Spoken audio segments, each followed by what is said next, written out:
จ้าเป็นคือค่อยบ่เมื่อฮอดฤดูหนาวเท่าใดมักคิดถึงภาพเก่าๆความหลังเก่าๆความทรงจำเก่าๆบรรยากาศเก่าๆผู้คนเก่าๆและครอบครัวที่เคยจากมาโดยเฉพาะคนที่อยู่บ้านนอกเข้ามาอยู่ในเมืองคือพวกเขาฮัลโหลสบายดีทุกคนพบกับซองเบิร์ดฟ้าแฟมิลี่คือเก่าเด้อมื้อนี้พอเบิร์ดฟ้าได้ป่ามาเนาะเมื่อกี้ไปตลาดก็คิดว่าโอ้ยไปเห็นปลาก็คือว่าอยากกินลาบปลาเนาะก็คือช่วงนี้อากาศเริ่มหนาวแล้วเด้อเนาะตอนที่ว่าพวกเราไปตลาดก็อากาศก็เริ่มเย็นๆก็พอได้นุ่งเสื้อทรงชั้นสั้นได้อยู่เนาะตอนนี้ก็เป็นบรรยากาศการขัวปลาเนาะปลาเขาได้มาประมาณโลปลายเนาะ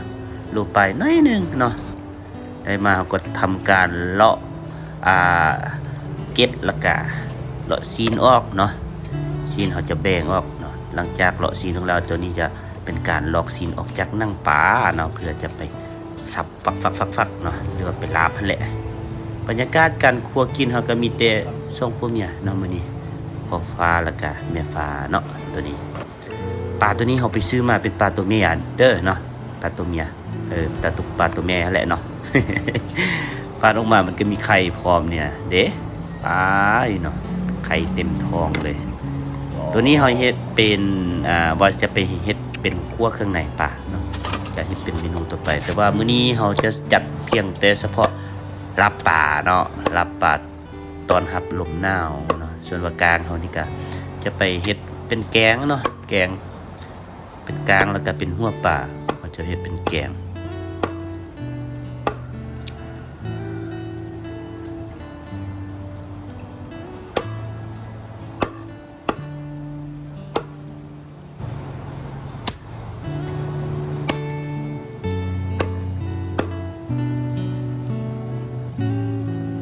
เนื้อที่ได้มาก็จะประมาณนี้เด้อเนาะเดี๋ยวจะแยกออกเนาะมีตั้งเครื่องในมีหัวแล้วก็มีเนื้อมีหนังมีหลายอย่างจากนั้นพอฟ้าก็ได้ไปข้างน้ำเนาะข้างหม้อส่วนว่าตัวนี้เราจะมาลาบเด้อตัวนี้ลาบก่อนเนาะจะมาซอยเป็นตอนน้อยๆตามด้วยผักแผ่วผักหอมแผ่วหรือว่าผักอยู่ไทยอาจจะเอิ้นว่าผักบะไพเนาะส่วนตัวนี้จะเป็นเป็นน้ำแกงเนาะตัวน้ำแกงเขาจะเอาใส่กระดูกแล้วก็ใส่หัวปลาลงไปส่วนตัวนี้จะเป็นนั่งปลาเด้อเนาะเขาจะลวกพอประมาณแล้วก็จากนั้นเขาจะไปคนใส่กับลาบส่วนตัวนี้พิเศษเลยเนี่ยเครื่องลาบของพวกเขาจะบ่ได้ใส่สำเร็จรูปเด้อเขาจะเฮ็ดเองสดๆเนาะเขาจะเอาผักเทียมผักบัวข่าหัวสิไข่กับมะเขือเนาะมะเขือคืนเด้อเฮาใส่นะแล้วก็อันนี้เป็นมะเผ็ดเนาะเผ็ดแห้งข้างให้มันหอมแล้วจึงมาตำอันนี้เป็นข่าเนาะใส่เบื้องต้นเนาะก็ให้เพิ่นแหละแม่ครัวเฮาแม่ฟ้าเป็นผู้ตำพ่อฟ้าจะเป็นผู้ผสมเครื่องฮะหลังจากที่ว่าแกงป่าเนาะต้มหัวปลาเฮาพอได้นำนัวว่าเราตัวนี้จะเป็นนั่งปลาเนาะเราตักออกเมื่อกี้จากนั้นก็จะไปตักเอาน้ำเนาะไว้ไปคนหลังจากเขาตักน้ำแบ่งออกแล้วตัวนี้เขาใส่นอส้มลงไปเนาะจากนั้นเติมด้วยความแซ่บความนัวนี่เลยเนาะปลาแดกปลาละเนาะไทยเอิ้นว่าปิดฝาหม้อจากนั้นเขาจะมาเฮ็ดเป็นน้ำเรียกว่าน้ำผสมกับลาบเนาะตัวนี้เขาจะคั่วปลาแดกให้มันหอมเติมน้ำปลาหน่อยนึงจากนั้นเอาน้ำแกงที่เราตักออกไว้เมื่อกี้นี่แหละเนาะผสมลงไปนี่หน้าตาก็จะประมาณนี้เด้อปะให้มันเย็นบัดนี้หลังจากนั้นเราตัดมาเบิ่งที่แกงปลาของเราถือว่าเป็นการสุกเสร็จสมบูรณ์เนาะแซ่บส้มเนาะแกงส้มแกงนอส้มสปาใส่หัวปลาคักเด้อพี่น้องเด้อเมนูนี้บอกว่าแซ่บอีลี่เนาะตัวนี้นี่หัวปลาจากนั้นนี่ถึงขั้นตอนแล้วบาดนี้นำที่ว่าอยู่ในลาบเนาะน้ำแกงที่ว่าเขาตักไปเย็นละเขาจะมาทำการคนบาดนี้นี่มาคนลาบหรือว่าทางเนื้อของไทยว่าโซลาบเนาะเอาเครื่องที่ว่าเขาตำเมื่อกี้ลงไปมีเครื่องที่ว่าเขาเผาเมื่อกี้แหละเนาะมันจะเป็นเนื้อปลาเขาจะไปตำเด้อวันนี้เขาจะบวกคนให้บัดนี้ นี่น้ำที่ว่าเราจะไปคนกับลาบนี่ที่ว่าความนัวความหอมบอกเลยเนาะสุดความแซ่บเนาะผสมลงไปแล้วก็คนลวกเนาะถือว่าลาบป่านี่คนไปแล้วมันจะขึ้นเองอันนี้คาดบ่ได้เนาะข้าวคั่วข้าวคั่วเข้าใส่ลงไป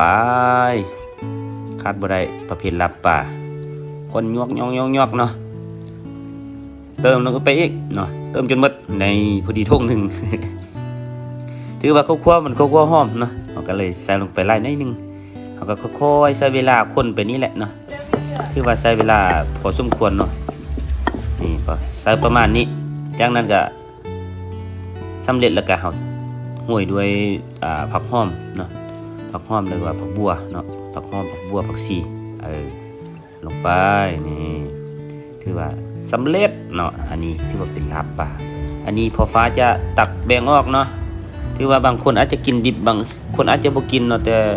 ตามเบิ่งนี่ก็คือสิบ่มีผู้ใดกินหรอกเนาะนอกจากข้อยเอง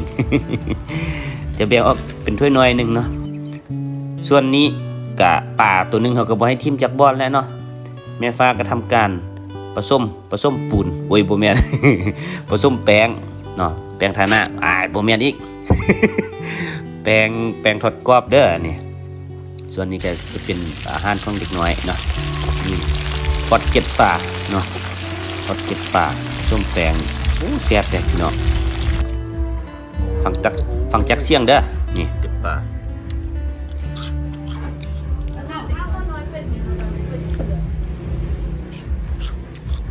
ครับมาบัดนี้พอที่บ่กินดิบเนาะเราจะมาคั่วบาดนี้ตั้งหม้อแล้วก็ตักลาบที่ว่าเราคนเมื่อกี้แหละตักใส่เลยเนาะค่อนข้างเหนียวสมควรเด้นี่เบิ่งจักมันติดติดจองเนาะไปแล้วก็เอาน้ำล้างคกซะลงไปหน่อยนึงเนาะเพื่อมันยานมันไหม้หนาเนาะมันสิไหม้หั่นนะ ก็ค่อยๆคนแล้วก็พิเศษเนาะมื้อนี้ก็มีเอื้อยเพิ่นอยู่ข้างเฮือนเพิ่นก็มานํเอิ้นเพิ่นว่ามากินลาบปลากินข้าวนำกันนี่เพิ่นก็เอาเข้ามาแล้วเนาะเอาเข้ามาแล้วก็เอาของกินมาพร้อมเนาะเป็นหมกไข่บ่เพิ่นเอามาเหมือนกันนะเนาะน้ำบานก็คักๆหน่อยนึงก็ประมาณนี้เด้อบรรยากาศเนาะนี่ก็เป็นแกงเนาะแกงหัวปลาใส่หน่อไม้ส้มหน่อไม้ดองนั่นแหละขาดบ่ได้ที่แท้เนาะอันนี้ก็คือมะแขนเนาะเมื่อกี้นี่เมนูสำหรับในค่ำคืนนี้เนาะขัวกินตั้งแต่ตอนตะเวนบ่ตกดินมาเบิ่งอีกทีเรียบร้อยเนาะฟ้ามืดมัวมอง นี่สมาชิกของพวกเราประมาณนี้เด้อนี่น้ำฟ้าน้ำใสนี่น้ำใสเด้อน้องใสมันนั่งท่าแล้วสวัสดีค่ะนี่เพิ่นบอกว่าเห็นกล้องบ่ได้เนาะมาเด้อบัดนี้กินข้าวนำกันบรรยากาศก็จะประมาณนี้เนาะเพราะว่าการที่ว่าเฮากินของกินได้หนึ่งในช่วงฤดูหนาวเฮาจะมักคิดถึงบรรยากาศเก่าๆคิดถึงความทรงจำเก่าๆเนาะโดยเฉพาะคนที่ว่าอยู่บ้านนอกนั่นแหละเนาะก็คือข้าพเจ้าเองคือค่อยแหละเนาะได้เข้ามาอยู่ในเมืองก็ได้คิดถึงบรรยากาศเก่าๆในช่วงลมหนาวเนาะเป็นต้นเป็นความลมหนาวนั่นแหละเนาะฤดูหนาวที่ว่าพัดเข้ามาอยู่เขตนอกนี่เพิ่นจะมีการดังไฟแล้วก็มาตุ้มมาโฮมกัน